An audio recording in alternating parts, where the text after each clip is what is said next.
Hey everybody, this is a quick video in case you have a Xiaomi Mi Note 10 Lite. Smartphone and you need to do a hard reset on it, but you don't have the pin and the screen is locked.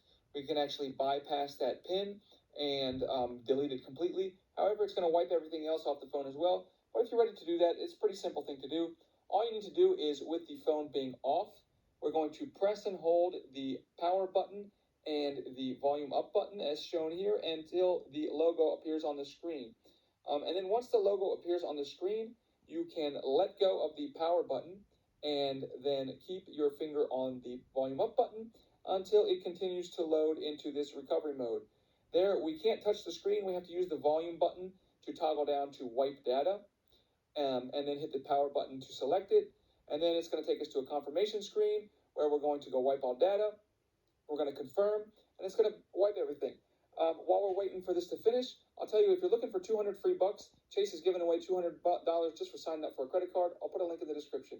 There we go. It'll reboot like it did when it came out of the box.